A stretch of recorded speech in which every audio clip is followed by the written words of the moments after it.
Breaking news. Our next live War Seats in the House Talk North podcast will be December 15th at Tuttle's at 7 p.m. December 15th at Tuttle's, 7 p.m. See you there.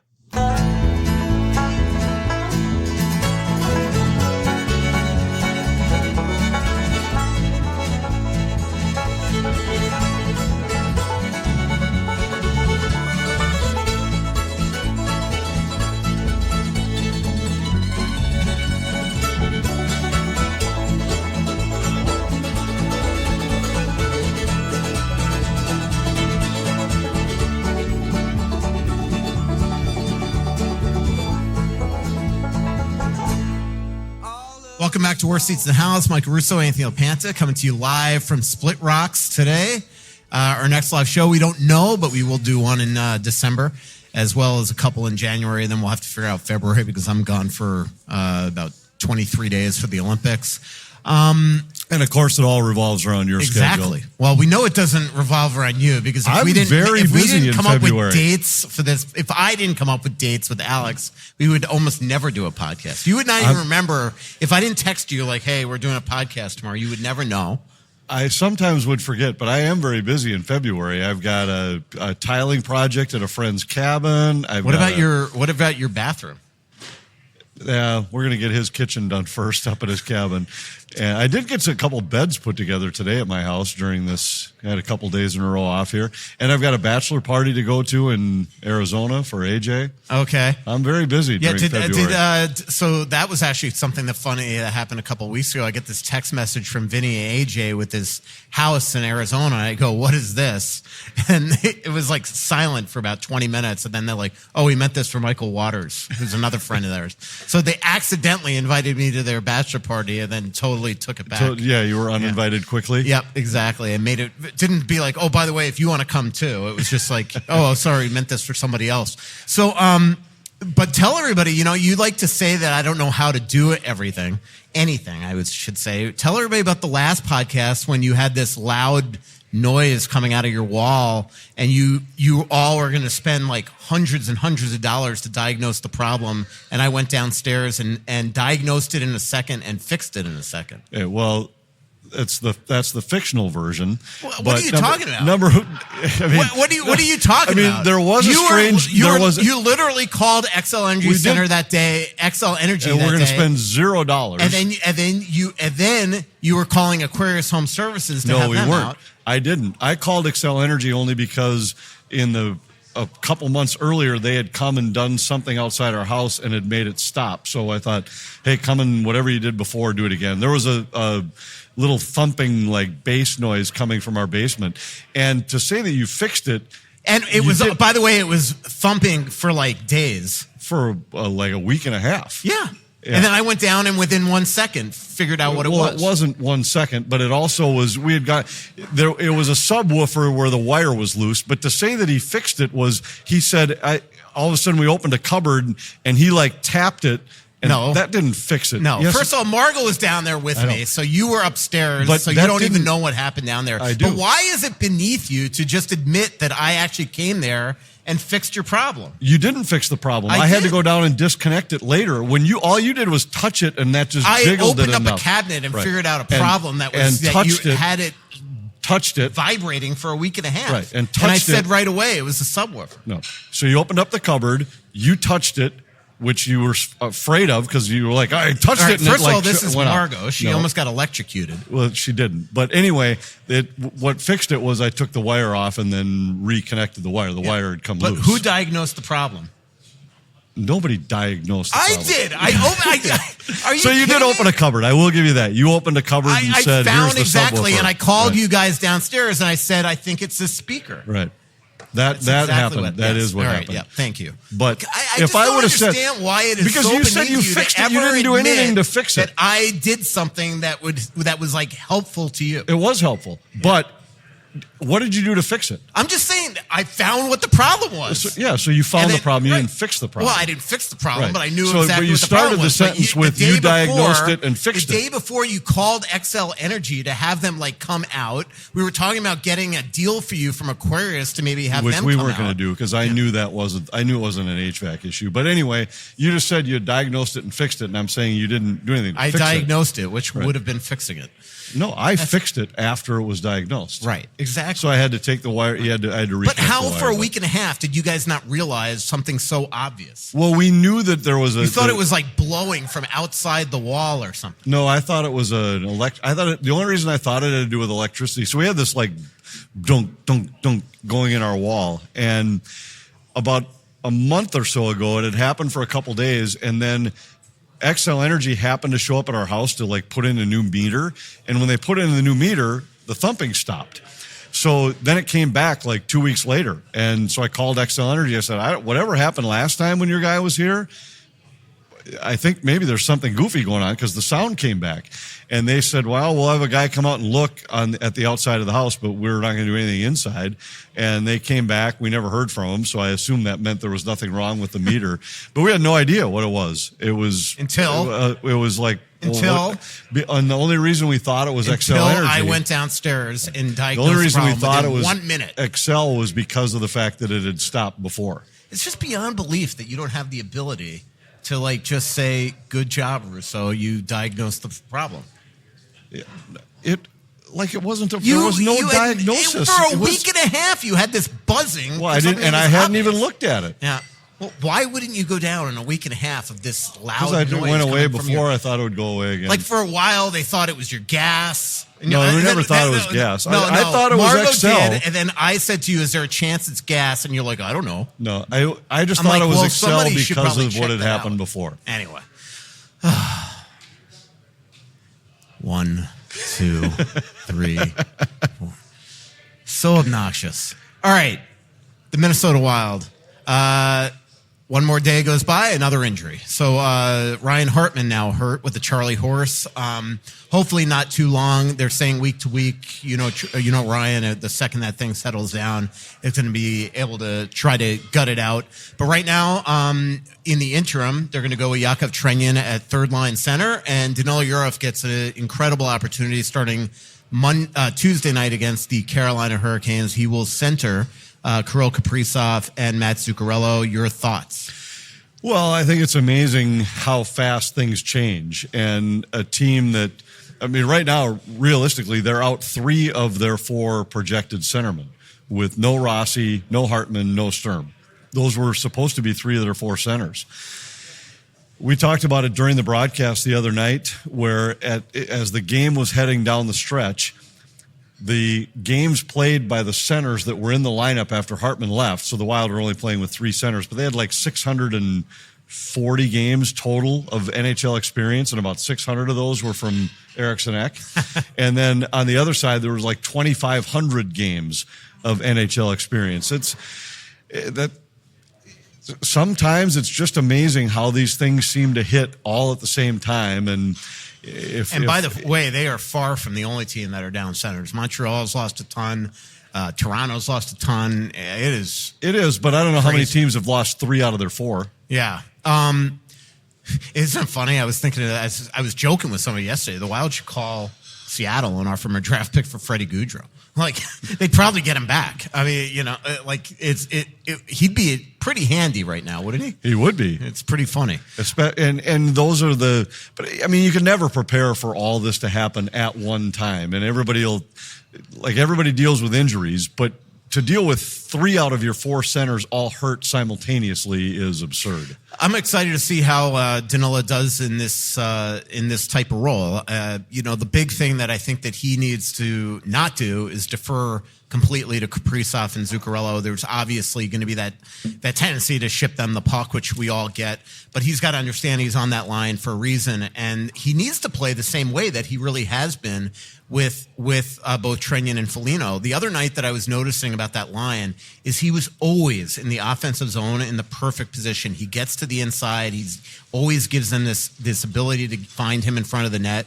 And I think that if Danilo transports the puck up ice to those two, I think he's going to have the ability to gobble up points by just going to the net front and giving those guys the ability to hit them. And the one thing that we have seen, at least in practice, is he's got the hands to make bang in front of the net and kind of almost be that Eriksson Ek Hartman type of net front centerman, and we'll see how he does. How do you think that he'll do? Because I feel like his game is getting better and better. The only thing we haven't really gotten to see him do is quote unquote make plays. Yeah, that I would say that's we haven't seen any of that yet. And that the line, you're right, the line with Foligno and Trenyon has been really good, but it's been a very simple game. Throw the puck in the corner, let those guys go throw their weight around, which they've been great. And he's been the third piece of that. And you can play that way, but it's going to be different with these two guys. I don't know how much puck transporting he needs to do. I think he's got to be the guy that give it to those guys, go to the net, and Marco Rossi made a living doing that kind of stuff, where he wasn't the guy that had to be the playmaker. He just had to be the guy that was supporting the other two scorers on the line. We haven't seen Yurov show a lot of offensive skill yet. So we'll see. Maybe all of a sudden that'll be uncovered when he's playing with the two highly skilled wingers that he will be. He's going to have to be the responsible one, because we know those guys will take some chances. They will turn over some pucks, and he's got to be the guy that covers for that. Rossi did a great job of that when he was playing with him. And I know you're the earn it guy. I'm looking forward to seeing one of their top prospects play in this spot. We see other this teams, is the chance to earn it. But we see other teams do this all the time, where they come up, and whether it's Perreault, I almost said Yannick Perreault, whether it's Gabe Perreault, Yannick's son, immediately called up the other day and playing on the top line for the Rangers. Bowman coming up from Henderson and playing immediately on the top line with Vegas.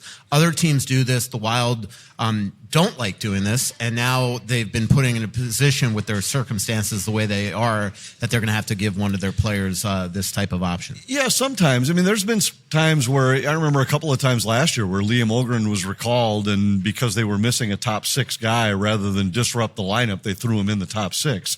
And I think in this case, Yurov was already here, so he was playing in a lower spot in the lineup. Now they're giving him the chance. But yeah, this is I always am a believer in that you have to earn it. You have to prove it to earn it. But these are the spots where you get a chance to prove it. And I think Ogren's an example. He came up here these last couple of games, and you'd have been looking hard to really notice him, where this is a chance for Yurov. Go up there and now show that you're capable of, maybe not even like right now that you need him to be a top six guy, but that you've got that in you. And now if another situation arises where Rossi or Eriksson Ek goes down, that they have the confidence to say, this can be our second center. I think if Matthew Schaefer was here, you'd be saying he needs to earn it. He needs to, he can't just throw him on the number one power play. He's got to play 7th D until you're. I don't think that's true. I thought Zeev Buium should run the top power play, and he did. Yeah. But you don't think he should be on 3-on-3, but you think that he should be on the top power play? Those are two different things. And he should. One is his cup of tea, and the other is not. He's running a power play, I think, is his cup of tea. You don't think that Zeev Buium, 3-on-3, where defense in 3-on-3 overtime is all about angling and skating and things like that, not defending a net front, that is an area where they should put him on the ice? By the way, they did the other night. They immediately won. And not with him, I might add. I'm just saying. He was on the ice when they drew the penalty? Yeah, and they went 4-on-3 and went 4 forwards and won the game. Yeah. But I think I think Zeev's going to get there. He's going to be there, but he hasn't dominated games yet. And when you look at what he's done, he's playing 20 minutes a night. Mm-hmm. So I keep hearing people, they got to play him. They got to play him. There's two rookie defensemen in the league that are getting more minutes a game than him. He's getting a tremendous amount of opportunity. He's run the top power play for, I don't know what the number would be, probably, what have they played, 19 games right now, 20 games? Probably half. Probably 10 to 12 of them, I would say. And if you look at his scoring, almost all of his scoring has come on the power play. He has 7 points on the power play, has 10 points overall. So at 5-on-5 right now, he hasn't dominated. He's been fine, but he hasn't been a guy that's gone out there like Schaefer has done and dominated shifts, dominated games. That just hasn't happened yet. I think he's going to be a great player. 3-on-3. I know, but I'm saying that those guys, like Schaefer earned it immediately by being the best player on the ice when he's been on the ice at 5-on-5. And he has been a lot. Zeev Buium has probably never been the best player on the ice 5-on-5. He's going to be a really good player. He's going to be a star player. He's going to be a great number one power play guy. But right now, I haven't seen him dominate games to where I'd say it's a no-brainer that he should be on the ice 3-on-3. 3-on-3 is where his talents absolutely can shine. But so do Spurgeon's and so do Faber's. And right exactly. now, and those guys and then him. Maybe I would much rather see them use Buium than Brodin. I don't know. It depends. There's some situations. I asked John Hines about this the other day because I just said, would you ever consider using him in a once you have possession type spot? Because the last thing you want is if Macklin Celebrini's on the ice, or if Leo Carlson's on the ice, or Sidney Crosby, or Nathan McKinnon, or you name it. I don't want Zeev Buium having to defend those guys. I'd rather have Spurgeon, Faber, or Brodin defending them. And Macklin Celebrini has created 2 overtime goals against the Wild this year, one with Brock Faber on the ice and the other with Jonas Brodin on the ice. So let's put a guy who's a lesser defender and see if that works. But the point in overtime is to make a play and win. They've lost 4 games in overtime. I almost said a bad word. Screwing around with the puck. Just playing Mr. Puck possession game, not making plays. They've also been in the last since Dean Evison took over this club. So Evison and Hines combined, they're the 4th best overtime team in the NHL. And what are they this year? This year they're 2-4. Right. But I'm saying this system has worked for 5.5 years. I wouldn't say it's time to walk in and say, you guys don't know what you're doing in overtime. The idea here is to make a play and win.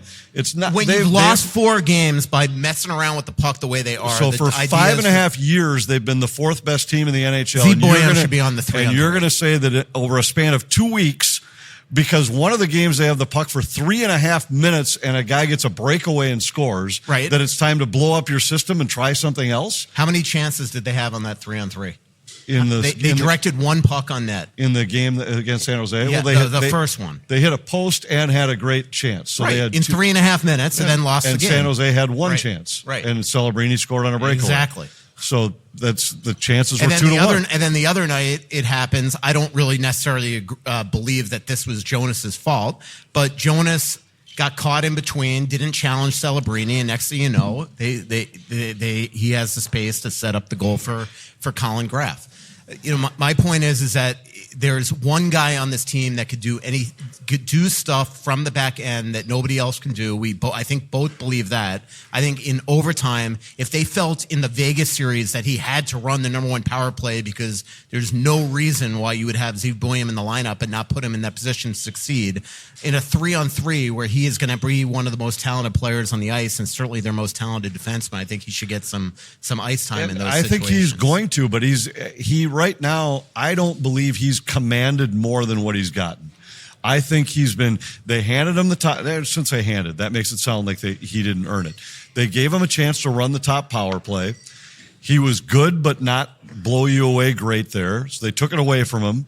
The other guys weren't necessarily better, plus they need those guys on the penalty kill, so they went back to him. The time is going to come, and there's going to be a time where he is the guy who probably starts the overtime. But I also think when you know who the other side's got on the ice to start, there's times where he's not the best matchup. I believe this guy's going to be a superstar defenseman. He's probably going to be the best offensive defenseman that the Wild have ever had to this point in their history. But right now, he's 25 games into his NHL career. It isn't a travesty that he's not playing in those spots right now. And, the one thing I will say is, if they miss the playoffs by a point, we're coming back to this conversation on how. Because that would have been the difference sure. I'm just saying. The point is that at some point, we saw it the other night. Let's just say hypothetically that you're in that same overtime against San Jose. If he's on the ice in those first 3.5 minutes, there's a better chance that they've made a mistake and turned the puck over and don't keep it for 3.5 minutes. Why is there a better chance? There's a better chance that he's going to make a play. Because he's turned the puck over exponentially more often than any of the other defensemen. Anthony, in 5-on-5 with pressure. Right. This is 3-on-3. All right, there's no pressure. Nobody ever turns the puck over 3-on-3. The point is that he's got the skating ability to make a play in overtime. He does. I can't even believe that you are arguing against this. Because he hasn't. Right now, they've got guys that are better. You're so stubborn about everything. Right now, they have guys that are better. He will be better at some point in his career and probably in the near future. Right. Well, they've lost 4 games in overtime. Right. So right now, we should ignore everything that's worked for 5 years and say we lost 4 games. They didn't have Zeke Buium on those teams those years. So they've got an idea what they're doing in overtime. Is all I'm saying. Well, and if you overreact to a short sample size, then you're going to all you're doing is throwing gas on the fire of mistakes. Sometimes you just have to say, look, our plan is still valid. Yes, it didn't work tonight. We had the puck for 3.5 minutes. They had a guy who got a fortunate bounce when he jumped on the ice. It was a bad change by San Jose that even had him in the position to get the puck, and he took advantage and finished. That doesn't mean your plan failed. It just means that they caught the break they needed and got a win. And for 3.5 minutes, if he's on the ice on that play, it would have been a no-brainer they'd scored. He's got 3 even strength points for the season. It's a no-brainer if he's on the ice, they score. It has nothing to do with that. It's the point is that this is his skill set better than any other Wild defenseman. And they lost 4 games. And by the way, the other night he's on the ice in overtime. Why? Because he changed it. He finally decided to use him. Because they lost 4 games in overtime. It's his skill set if they have the puck. Right. It's not his skill set if you don't have the puck. Well, they've had the puck for 3.5 minutes. So I'm saying there are times where he'll be used. There will be times where I would go to other guys. No. He will be in the rotation. It's his skill set if they had the puck. You're saying that they just had the puck for 3.5 minutes. I'm saying in those 3.5 minutes, throw him on the ice. That's my point. Yeah, and they used him in the last game, and I think we'll see him, but he's not going to be their first defenseman in overtime. Well, I'm not saying that he should be. I'm just saying that he should be used in overtime in more often than just sheltering him with here's an offensive zone draw with a minute left. As his game gets better, we'll see him more and more and more in those spots. I think I would bet if I had to guess right now, I'd say by the end of the season, he might be the number 2 guy in your overtime rotation, maybe number 3. But right now, he isn't. Right now, they go with these other guys first, and we'll see. But I would bet by the end of the year, if his game continues to trend the way it's trending right now, I think his game's been getting better and better. I bet we'll see him as maybe the second option in overtime, assuming you have the puck at that point when you make the change, that we'll see him earlier in overtimes as he gets better. And I have no problem with guys like Spurgeon and Faber on there. I'm just saying that he should be a minimum number 3, which he sort of was the other night. As you navigate the holiday season, think of how many ways water affects your home. Cooking for the holidays? Well, you want clean, purified, worry-free water right from the faucet. If you have a full house, you want shiny fixtures and sparkling showers. This is why you want a Connecticut water treatment system from Aquarius Home Services. Connecticut removes over 99% of contaminants from your water, and there will be no white, crusty scale buildup from hard water anywhere. You can enjoy spotless dishes, softer laundry, a cleaner home. A Connecticut water treatment system is the way to go. I know this from personal experience. I've had it for years and absolutely love it. And now through the holidays, enjoy up to 25% off a Connecticut whole home water treatment system from Aquarius Home Services. Worry-free water all starts with a free water analysis. So go to them right now. I just had one recently. They come every year to change my filters, work on my water softener system. It's absolutely awesome. Schedule your free water analysis today at AquariusHomeservices.com. And don't forget to mention that Russo sent you. Aquarius Home Services, earning the right to be recommended. Deer hunting season is here, and it's time to own your odds with OnX Hunt, the GPS hunting app trusted by millions of hunters. With the Hunt app, you'll have access to nationwide public and private land ownership information, waypoints, tracks, and much more, all at your fingertips. Go to onxmaps.com/hunt. That's onxmaps.com/hunt to sign up today. Hey, Mark Rosen here for Stretch Lab. I had my introductory first stretch when I was visiting my relatives in New Jersey. I went to the local Stretch Lab there for my 50-minute session. I felt so good afterwards. And when I came back, I immediately called that Stretch Lab in Eden Prairie. They have locations all over the Twin Cities where my nephew first signed up. I've been hooked ever since. There are locations I mentioned throughout the Twin City area, but I stuck with my Tuesday morning appointment with Jason to get my 50-minute stretch in as part of my schedule. It's like a meditation session. He stretches out my legs, my hips, my back, my neck, my traps, all of it. And I take some deep breaths and I feel like a new man every single time I leave. My nephew's in his late 20s. I'm a little bit older, but it doesn't matter. Stretching is so important in our daily routine. Having an expert do the work is the only way to go. My advice, give Stretch Lab a chance to improve your overall health. Check out a location near you. Hey, this is Randy Shaver. Along with Kevin Gorg, we host the show Fantasy Huddle on Talk North. Each week, we're going to break down the matchups for the NFL season and try to give you the best chance to win your fantasy football games each and every week. Join us for Fantasy Huddle on Talk North. Let's talk about that overtime goal the other night. I mean, what I thought was so cool about it is just watching Kaprizov sort of direct traffic from that right flank. You could see right before his goal, 2 sequences before, he's directing Zuccarello to give the puck to Boldy, knowing that Boldy's going to give it back to Zuccarello for the cross-seam pass. And it's just crazy. Like, he had very little room to put that puck in, obviously very little time. And then, of course, coincidentally, with 9.7 seconds left, number 97 cool. scored. Yeah, I thought Boldy was great in that sequence, and they had 28 seconds, I think, when the 4-on-3 started.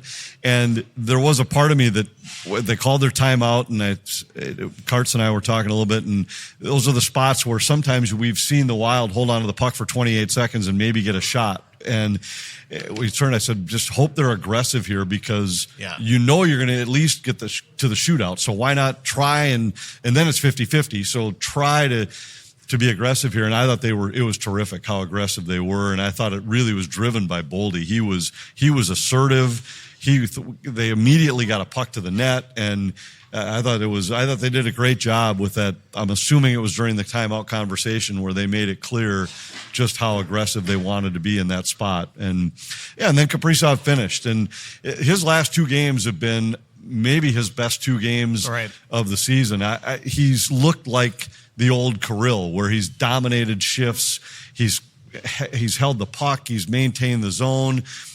He had 9 shots on goal the game before that, which was his second highest in a single game in a year. But it was just different from the start of the game. Sebastian Aho, 13 overtime goals since 2020. Kaprizov second with 11. I wanted to ask you about Eriksson Ek and just the job he has done in the last 3 games against top players from the other team. Eichel's line, Celebrini's line, and Leo Carlsson's line, totally bottled up. I think the high danger Corsi in those games are 11-1, if I believe. Well, it was 10-0 against Carlsson and Celebrini. I think it was combined. 0-1 last game. And Celebrini, no when shots he was on the game. ice, expected goals for was 3.7%. I haven't seen a player that low, a top 6 player that low, maybe ever. And Eriksson Ek's been terrific, but it's really that whole line. Boldy and Johansson are part of it too, and they've been so effective by getting pressure up the ice on these guys, where it isn't just defending well,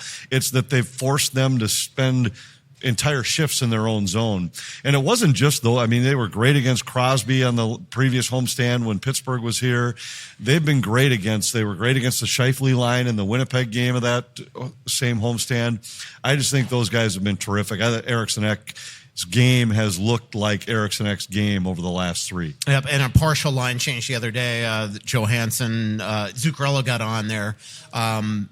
Or was Zuccarello a little late getting off? Either way, Johansson he's had probably 6 secondary assists this season that really is the play that caused the goal. And they're usually spinning high offensive zone plays under pressure, and that was a great example there where he got the puck basically walked in a phone booth, got the puck over to Zuccarello. So, Johansson continues to probably be their best forward this year. Defensively, this team right now, elite. 268 minutes and 50 seconds or 10 seconds. It's one of the two. Without a 5-on-5 goal against, 6 goals in the last 6 games.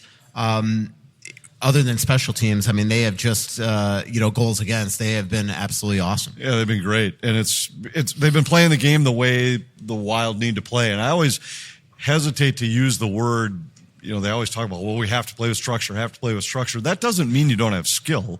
It just means you have guys who can make plays, but you still have to play within a system. And the system has been really good lately.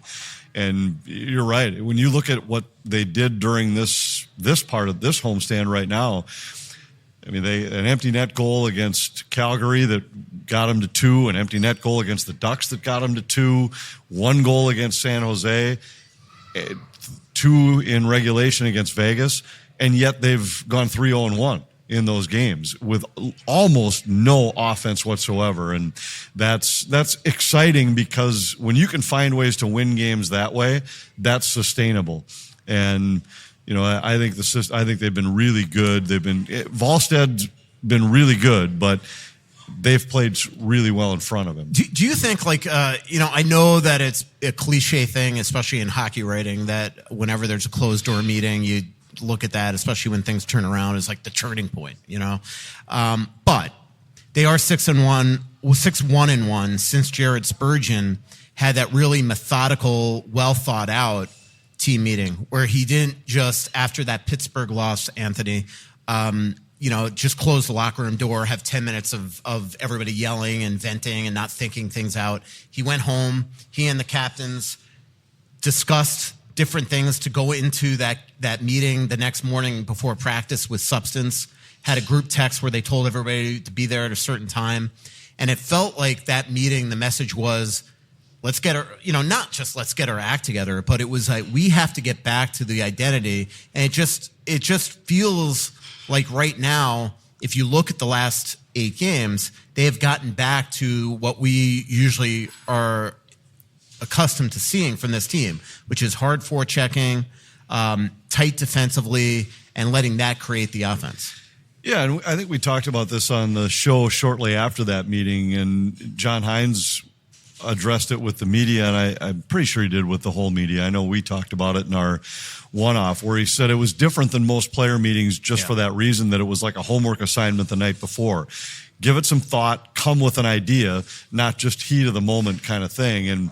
And yeah, it was a team that was lacking identity, really. They didn't seem to have that same edge, that swagger that we had seen so often last year. Didn't have a confidence in the way the game had to be played. And it's been different ever since. And sometimes Jared Spurgeon gets a knock on him, is that he's not the most vocal leader, but these are the kind of subtle ways he leads really effectively. It's been a collaborative effort since he became the captain. He's always said he wants to hear everybody's voice, not just his. Allowed everybody else to step up and talk. But when somebody needed to be the organizer of this, it was him that said, hey, it's time now I want to hear what he says and what he says and what he says, but everybody's got to listen to what these guys have to say.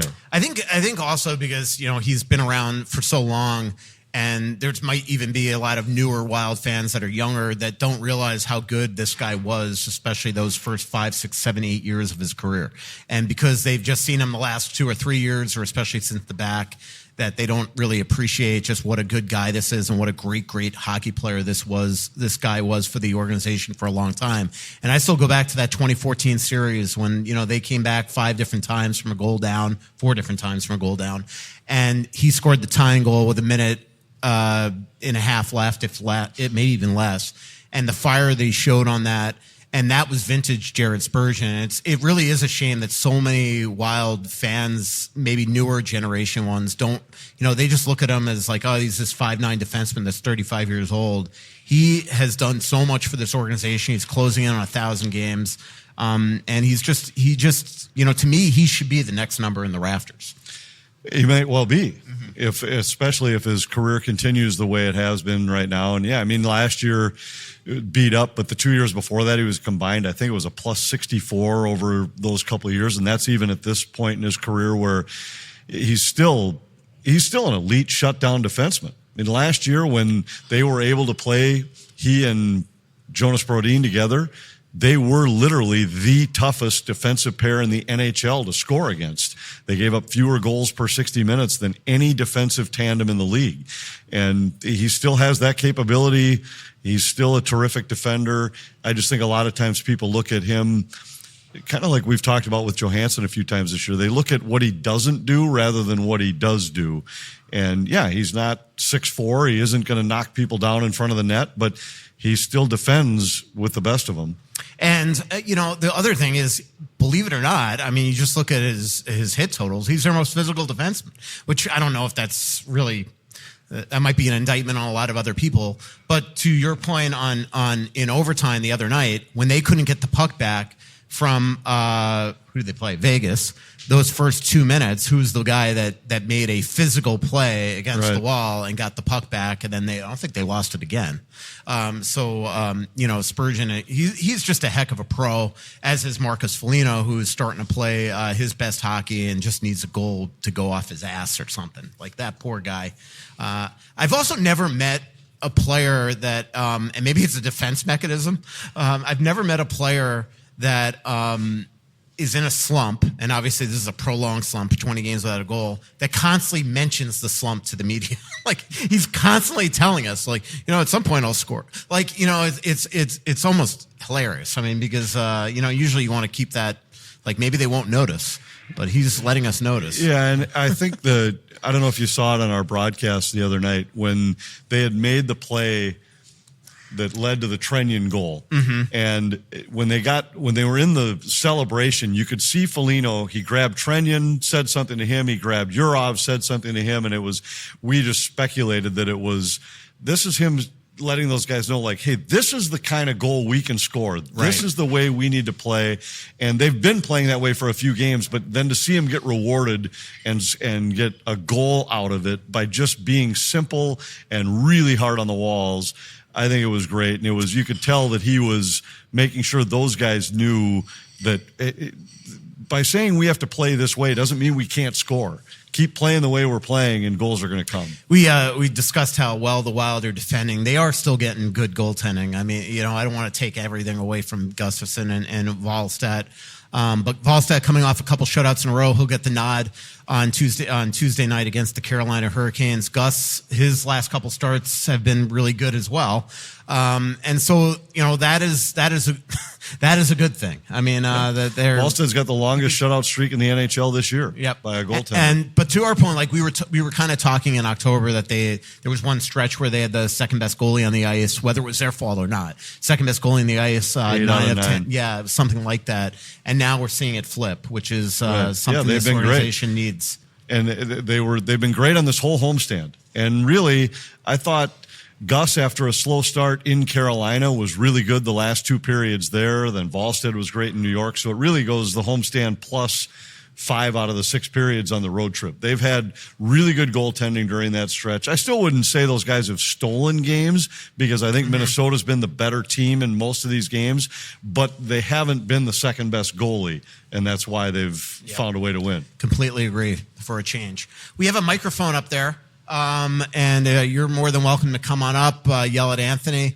We're about 40 minutes in the show, and we haven't even taken a question yet. I do want to talk to you, your old alum.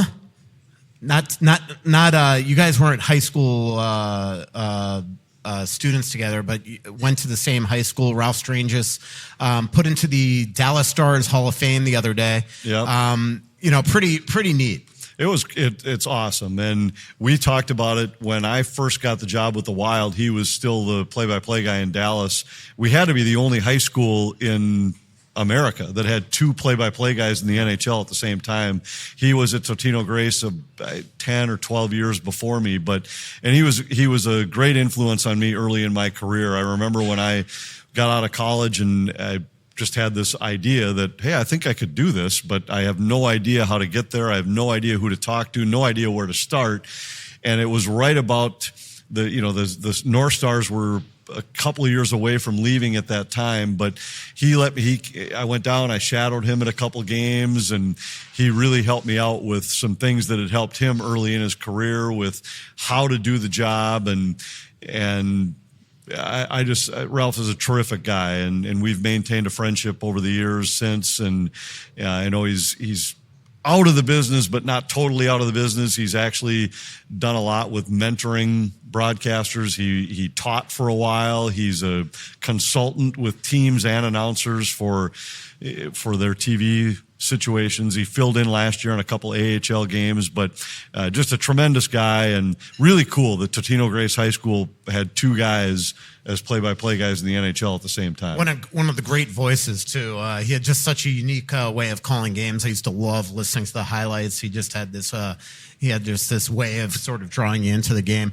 I did want to talk also, mention one of my good friends and colleagues, Larry Brooks, passed away last week of cancer. Happened really, really quick. Hadn't been writing this year. I've known him for 30-something years. He was a tremendous sports writer. Just to give you an example of just the impact that he had and how he was almost bigger than some of the athletes that he covered, is that just his funeral a couple days ago. I mean, so many people from the National Hockey League, including Bill Guerin, went. Lou Lamoriello went.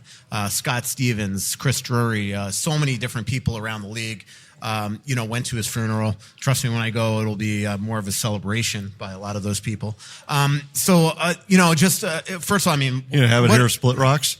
Yeah, what a gesture from Bill Guerin to head there as well. Right after going to Ray Shiro's, he at St. Lawrence. It's not really their Hall of Fame, but they had an event to honor him the other day, and Billy went to that too, and then detoured and went down to New York area for Larry's funeral. But Larry was the one thing about Larry too is he had this respect level with the players where, in today's day and age, I was talking to Billy about this today. You put your number on the board, everything's a scrum. You get no, other than practice, you get no real one-on-one time after a game in the locker room. And Larry, he didn't scrum. He would wait till the scrum's over, then he would go up. This is back when also like the locker room was filled after a game. Now it's like nobody's in there. But he would go and sit with Hank Lundqvist for 30 minutes after a game, or maybe not that long with deadlines, but he would get his one-on-one time. He also never recorded. He always wrote in his notebook. He had a hunting and pecking way of typing, which was kind of hilarious for somebody that was in the business as long as him. We all are kind of like that. But he also, never pulled punches, accountable for everything he wrote. He could go toe to toe with a player or rip a team and show up the next day, and was a great example for us all. And that's why the Hall of Fame honored him, 7 or 8 years ago by putting him into the Elmer Ferguson. So, rest in peace, Larry, and to all his friends and family. Question. And I want to tell you about Twill in the Edina Galleria. Scott Dayton's Twill in the Edina Galleria. TwillMN.com is the website. I'm wearing my Johnny O hat. I'm wearing one of my many Peter Millar shirts. Johnny O and Peter Millar are two of my favorite brands out of Twill in the Edina Galleria. When I've been going to Wolves games lately, I've been wearing my Dingman shoes. I've been wearing my Brax pants, my either Peter Millar or Johnny O shirts, pullovers. The Wolves games are weird because they're really cold, and then they turn on the fire jets before the game and singe your eyebrows. You need to be prepared for all kinds of different temperatures in that building. And I just use all my Twill stuff. And as we do more shows here at TalkNorth.com on video, I'll be wearing more Twill stuff because it's really simple. I don't always try to look good. Sometimes I'm very happy being a slob, and I wear old sweats and T-shirts. If I'm trying to look presentable in any way, Talk North meetings, sponsor meetings, big games, going out in public, going out to dinner, I just put on something I bought at Twill. It's just that simple. If I put on something I bought at Twill, I'm going to look good. I'm playing a Randy Shaver's golf tournament on Monday. I'm going to wear Twill stuff to that too. Golf, walk around town, dinner, whatever. TwillMN.com. Go to Twill in the Edina Galleria. They're laid back. They love talking sports. They're nice people. Tell them we sent you. You'll have a good time, and you'll end up walking out with something great. Hey, have you been dreaming of a lake cabin lifestyle with boating, fishing, and family fun in northern Minnesota? Well, lately I've thought a lot about how cool it would be to have a getaway like so many Minnesotans. And if you're like me, you probably think that owning your own lakeside getaway is beyond your budget. Well, if you think lake cabin real estate prices keep going up, well, think again. This is Russo, and I'm here to tell you there is an affordable way to enjoy a cabin lifestyle and all that goes with it. And yes, I said affordable. I founded a Clamshell Beach Resort, which is located on the Whitefish chain of 14 lakes for you and your family to enjoy. Here's how. Clamshell has lake homes that offer deeded fractional ownership, and the keywords there are deeded and fractional. You own it. Imagine having 5 weeks a year to enjoy Clamshell with its beaches, pool, and lodge that's full of kids' activities. Is golf your game? There's a great golf course right across the road. Like winter sports? Well, you can go ice fishing, cross-country skiing, or snowmobiling right out the door at Clamshell. And there's no maintenance, no grass mowing, no snow removal. It's done all for you. And you can own a share of Clamshell Beach Resort at an affordable price. To learn more about ownership opportunities at Clamshell Beach Resort, go to cottagesonwhitefish.com or contact Pat Egan at 612-220-9819. That's cottagesonwhitefish.com or Pat Egan at 612-220-9819. There are many reasons to open a smart checking account at Royal Credit Union, including no monthly fees, no minimum balance, and a $250 bonus. Getting your $250 is easy. Open your account by December 9th. Receive 2 payroll direct deposits of $200 or more, and you'll get a $250 bonus. See details and open your account today at rcu.org/getchecking. No minimum balance required to obtain bonus. Offer ends 12/9/25. Insured by NCUA. Question. Hi. So I want to make a vote for Anthony, LaPanta, and JoJo for MVP. And also Russo, jinxes are real, and at some point in the future, I'll tell you how I know. Okay. And I want to make a shout out too, since it's the anniversary season, for Husky Nation, Cully and Perry. So Matt Cullen and Mark Parrish from St. Cloud State. Anybody that had the chance to watch them together in college, it's phenomenal. So I don't know if they'll be coming for any of the events, but I just wanted to throw that out there for Husky Nation. So yeah, I'm sure they will. I mean, they were huge high school rivals too.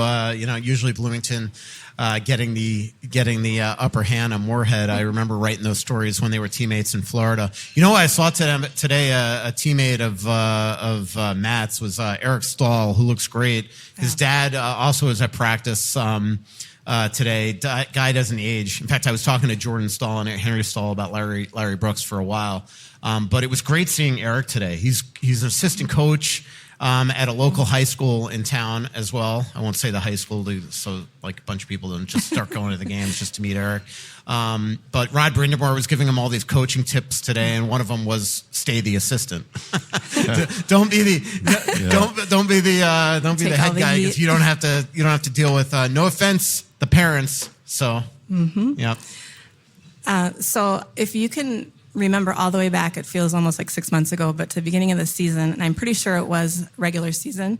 And I think I missed a show in between because I was kind of hot under the collar about this. I love Coach Hines, and I think that coaches should have more leeway than they get before they get tossed, if you will. But I wanted to bring it up because it was frustrating, and it's one of those things you see in different scenarios, which I'll preface by saying, obviously, in big games like championship games and so forth, it's really necessary. But the Dallas game, I'm really curious if you can remember. I think it was, and correct me if I'm wrong, but I think they were down like maybe 3-0 or something, and they came back late in the game. So the Wild came back, and everybody that's played sports or coached knows about flow, and the flow was awesome, and they definitely had like 2 minutes or something left where they could have scored again. But the goalie was pulled, and what feels like eons of time, and I feel like they would have scored again just right away. You know, you have that feeling. So if anybody can remember that, or if you guys can remember that, if you want to comment on it, because I just felt like they got the empty netter right away, and then we lost the game, and it was Dallas, and I feel like they could have won, and I was so hot that I wanted to bring it up, and so thanks again for. You sound like my mom. My mom hates empty nets too. She doesn't get it. She doesn't get why. I mean, Patrick was the one that he changed this. it and started pulling the goalie with 2 minutes plus left. And that night it was 3-0 Dallas. Minnesota got it to 3-2, and then they pulled the goalie with about 2 minutes left, and it didn't take long for Dallas to score an empty netter. But for a long time, the biggest gripe you'd hear from fans was, why wait so long to pull the goaltender? Why wait till there's a minute left? And if you need a goal, why not take 2 minutes? What difference does it make if you lose by 1 or lose by 2? I think right now it might start trending back that way, though, because teams have gotten so much more aggressive taking shots at empty nets, where they've just said, let's just take our shot and be willing to, where in the past teams seemed hesitant to ice the puck. And so it kind of, there's an ebb and flow to this. More and more teams, almost everybody, I keep a file where I note what time the goaltender was pulled each night. And almost every game, when the deficit is 1, the goalie gets pulled around 2 minutes by just about every coach. And if they're down 2, it's 2.5 to 3 minutes.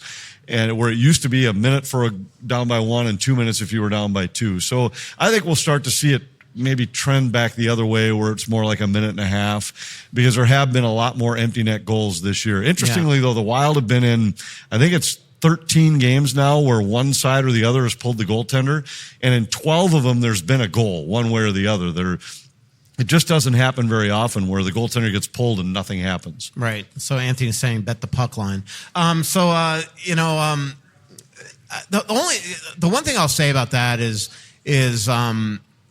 about the empty net goals is like, I'm with the coaches on this being irritating. Like, I don't know, like back in the day, if you ice the puck with an empty net, you were in deep, deep trouble. Right. And now they are just, I mean, they're going Take for a shot. it. And for a while, remember it's bit teams a lot. But lately. remember, it used to be if you were up 2, go ahead and take the shot. But if you were only 1, don't do it. Yeah. And now teams are like, just who cares? Take the shot at the empty net. That's a win if you hit it. And if you lose, the worst case scenarios, we just have another face-off in our own zone. What was the game? There was a game recently where the Wild, was it that they scored an empty net or they gave up a goal with an extra attacker? I can't remember. But either way, the Wild iced the puck 4 different times with the net empty, and it was irritating. I think that was the game they ended up scoring in the empty net anyway. I think you're right. Won the game. Yeah. So I don't know. It just seemed a little. I don't know. Sometimes it just seems a little much. Any more questions here? There we go. Chris, it's your birthday. You got to ask a question. You have to. Who comes to the Russo LaPanta show on your birthday with the entire family? Happy birthday. Yeah, happy birthday. I wouldn't have done it. Had to be something better. All right, question. So just kind of curious. Never seen the call before. Playing the puck with a broken stick, penalty called. Is there any other penalties that rarely get called? Yeah, I was talking to Yakov Trenyan and Nico Sturm about this today. It's the face-off violation when 2 offensive players are kicked out, or defensive players. It's amazing to me. I was talking to a scout about this the other night in the Grand Casino Arena press box about this, about how many guys are kicked out of the circle. They really don't even know why, but yet it's never called on the second guy. Yeah, like, almost it's never. never. Like, we've seen it. I think we've only seen it one time in a Wild game. Yep. And the other one I would throw out is the guy stepping out of the penalty box that has to get Ryan both Carter. skates on the ice before you touch the puck. Ryan Carter got called for it. Jordan We Greenway. almost saw it the other night. Yep. It was really close. But yeah, those are probably the ones. Yeah. And the broken stick one, we knew it right away. Yeah. It was immediate. The other one that's really called that happened in a Wild game that was not called, but you're not allowed to throw a stick to somebody. Remember that was it might have been a Dumba play or something where you take a stick and you throw it to somebody. You're not allowed to do it. You can hand it, but you can't throw it. But the face-off violation, you can't. Two centers, quote unquote centers, can't be kicked out. On the one that he's talking about with the penalty box, if your one skate is still in the box and not 2 feet on the ice and you touch the puck, that's a penalty. It's a delay of game. It's happened to Ryan Carter and Jordan Greenway. But the stick one, I mean, that's one. I mean, the helmet one is now a new rule where if you lose your helmet, you have to go to the bench or pick it up. If you're in the heat of battle, you can continue to play. Like the other night, actually, Tyler Pitlick lost his helmet on a breakaway, and he immediately stopped and went to the bench. He actually could have completed that play. That is part of this rule now. But the one the other night, I mean, that was just Matt Boldy trying to hide it. I mean, he knew that his stick was broken. He tried to cover it with his bottom hand, and he probably should have just kind of tapped it out. But it happened right in front of the Vegas bench, and every Vegas player immediately notified the referee. Question. In an effort to inject some much-needed size and offense into our top six, the name that you've written about and's been on people's radar for probably 2 years now is Alex Tuck. So it's a two-part question. One, what's the current price for him? And two, what do you think matches up? Do we even match up with what Buffalo would be looking for in terms of, do they want NHL-ready talent or do they want picks and prospects? You know, I mean, look, first of all, in terms of Tuck, if it were me, I would see if they can't sign him and then try to sign him as a free agent. I wouldn't give up any assets, but that's just me. But we'll see. I could tell you right now that the Wild have tried to make multiple deals in the last couple of years with Buffalo and Kevin Adams, and right now it doesn't seem like the Wild really have assets that Buffalo is interested in. They were in on Jack Eichel, they were in on JJ Peterka, and the assets that they were offering didn't get it done. So I can't imagine that it would get it done on Alex Tuck or Tage Thompson. Tage is somebody that Buffalo doesn't want to get rid of. I think what we all are assuming is that he might at some point get so frustrated that he pulls a JJ Peterka and is like, get me the heck out of here. And then Buffalo might not have a choice, but they are not just going to trade him away. Alex is the one. And in terms of the price, he wanted $12 million. Today or yesterday, it had to go below 10 because if Adrian Kempe is getting 10.625, I mean, Alex Tuck's got to be less than that. He also isn't having a great year. But the Wild have great relationships with his agents as well. So we'll see where that goes. But Tuck is one that I think would fit in perfectly here. He's kind of, in my opinion, what they need. But we'll see. I mean, if Matt Zuccarello wants to come back, they're probably going to sign him. So then where's the role?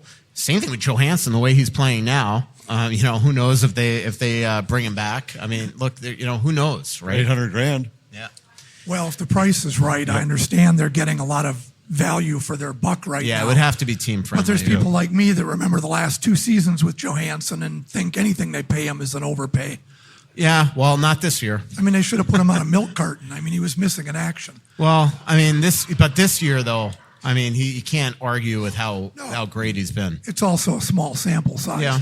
Let's see if. And you're right. I mean, he's got a motivation, right? I mean, where if you give him a 3-year deal, maybe a lot of players are like that.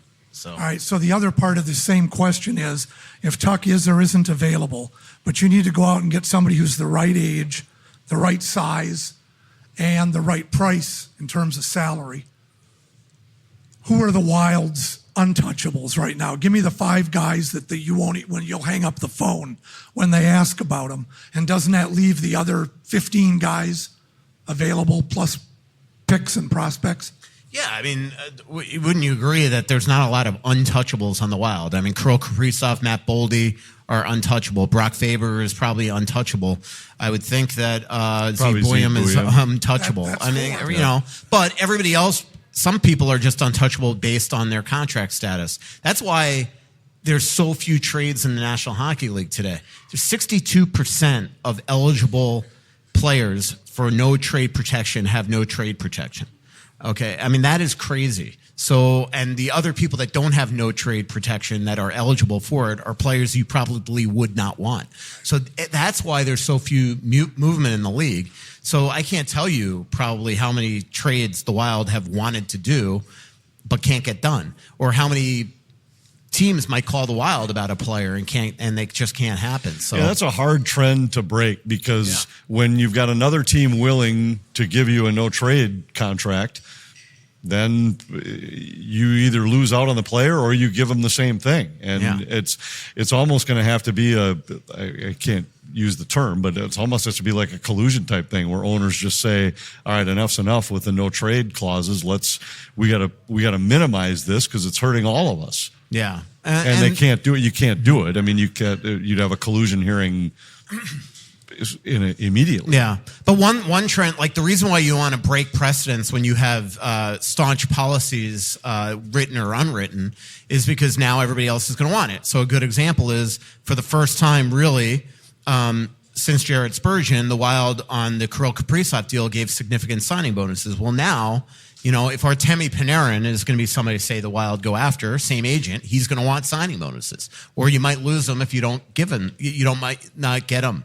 And same thing with other free agents. The Wild can no longer say, we don't give out signing bonuses. Now, Kirill Kaprizov is a special case, right? I mean, they had to do whatever they could to get him signed. But now suddenly they've broken that precedent, and now everybody's going to ask for it. Right. Well, and if other teams are willing to give it to you, that's who you're competing against. Yep. So, Chris. No, Dave. No, Dave. Here. Sorry, Dave. Dave here. No, I want to thank Chris's brother. Yeah, so I want to thank the Wild and the NHL for Hockey Fights Cancer. Yep. Appreciate that, Chris and family, and happy birthday, big bro. Anthony, regarding Zeev, I think we got to unleash him in overtime, and I think you lost that battle earlier. It's going to happen, but it's just like he hasn't demanded more yet. He just hasn't. He hasn't dominated games. They tried him in the top 4. That was too much right now. He hasn't had the moment yet where it's been the wow moment. Like, look at what he just did for this game. He's had a couple plays here and there, but it hasn't been this guy just took over a game yet. And I just think we can all be patient and wait until he does that. And now he's going to be a star. I really believe that. But I just think in 3-on-3, where else could you see him given that option? I mean, I agree with you. I mean, he has not completed plays. The other night was a great example where he drove the net and just couldn't get the completion. Or on the power play, which is what I think wound up getting him off the number 1 unit the other day, when he essentially drove inside the left circle, had nobody in front of him, and tried to put a pass through two bodies to Kirill. There are so many days we have our meetings with the coaches separate from the rest of the media, and I'm not going to go too far down the road to specifics to what we hear there, because these are off the record conversations. But I would just say that there are so many plays that they will point to from the night before and say, here's a subtle mistake that was made that extended this zone time or put this guy in a bad spot, that don't always show up on a stat sheet. And the number of those that involve Zeev Buium is exponentially higher than other defensemen on this team. And that's what the coaches see. It's so far beyond but there's certain things that they see with But there's guys who watch the game a lot like we do. It's still, I'll walk in there and he'll say, this play, if he goes this way instead of that way, we're out of the zone at this point. This is a play that he put him, it might have looked like his mistake. It wasn't. It was because of what he did over here in the corner. And there's just plays like that I think right now, the Wild are, instead of putting more on his plate, less on his plate is better until he starts to make some of those strides. And he did look jittery, by the way, even that first shift in overtime the other day. And I get it, but that's also kind of why you got to start giving him that experience. But, every player does that. Like Kirill the other night, Kirill turned a puck over, didn't get a puck deep, I should say, in the second period. And for the next 4 minutes, it was just helter-skelter in their own end. And it was all started with that one little play. And the only other thing everybody does the last point I would just make on the Buium, and you had referenced Matt Schaefer, it's different. Matt Schaefer's playing on a defensive core that doesn't have another defenseman that is anywhere close to the guys we're talking about, like Spurgeon and Faber. They just don't. Pulock and Pelech are their top defensive pair. Neither one of those guys would see overtime if they were on the Minnesota Wild roster either. He's in a spot where he is the only guy there that does that kind of stuff. Yep. And here it's different. Pelech and Pulock, fun names. Yep. So one question about the power play. We've had Kirill kind of in the middle on the bumper quite a bit, and how do we get him over off to the side like Ovi, been pretty successful over there. The overtime with Vegas the other day, set him over there and make him shut it down. What do you guys think of that?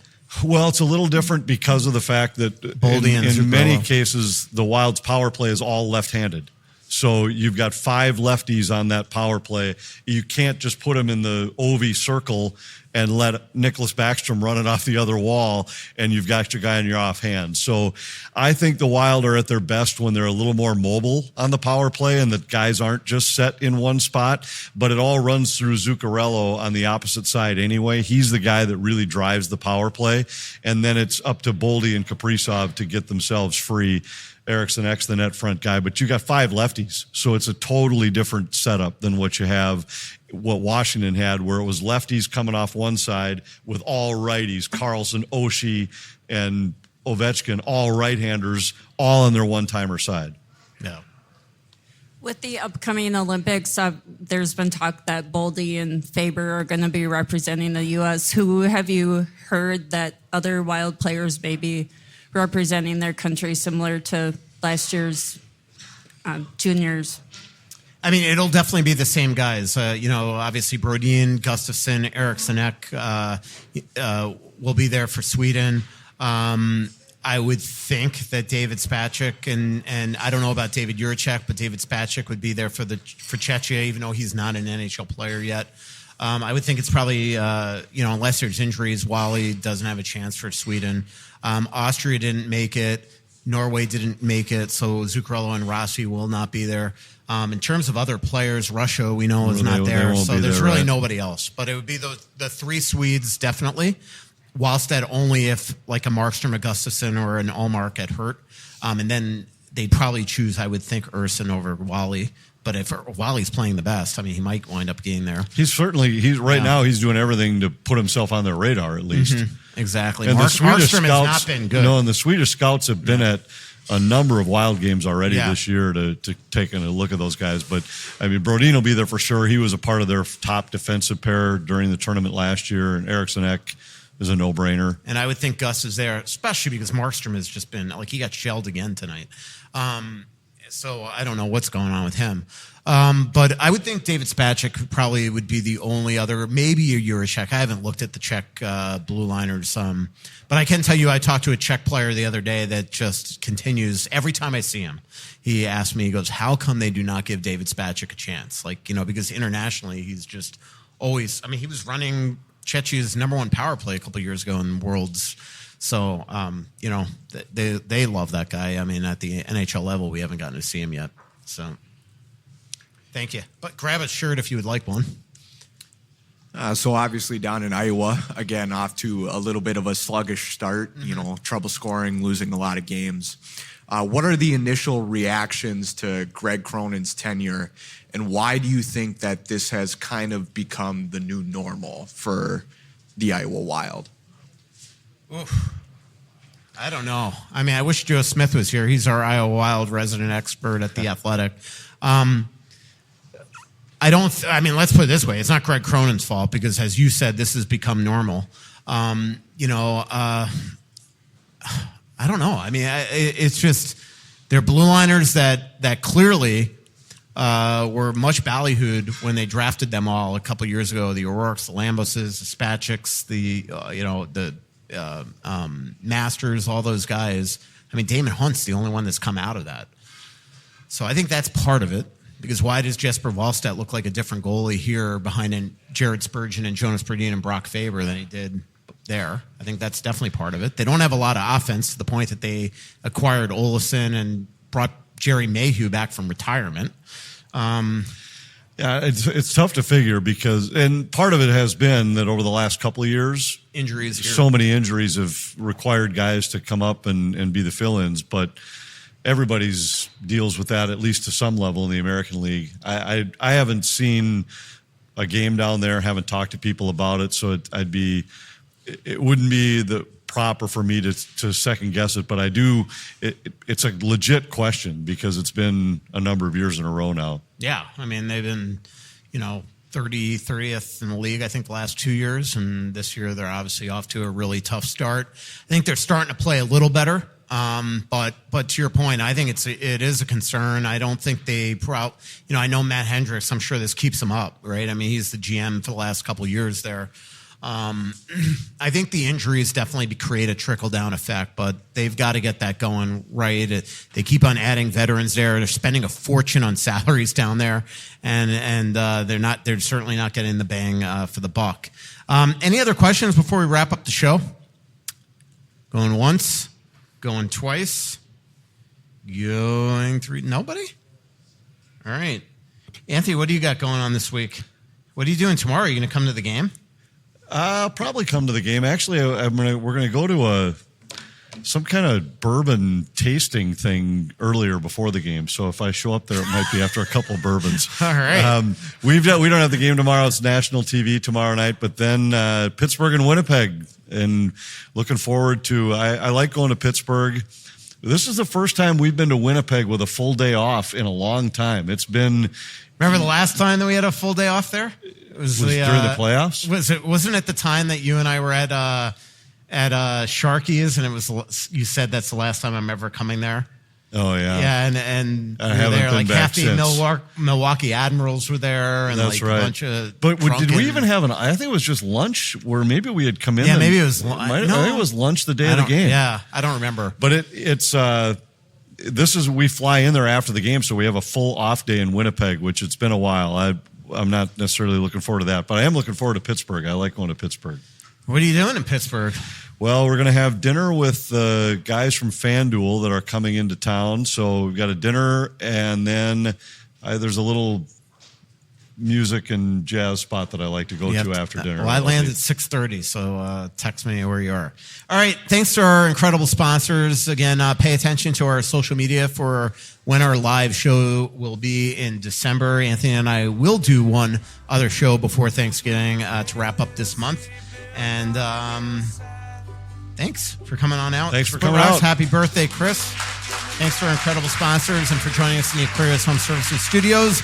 Live from Splitrocks, Aquarius Home Services, your local authorized dealer for Connecticut water treatment systems, Clamshell Beach Resorts, Onyx, Hunt, Twill in the Edina Galleria, Royal Credit Union, and Stretch Lab. Thanks, everybody, for coming on out.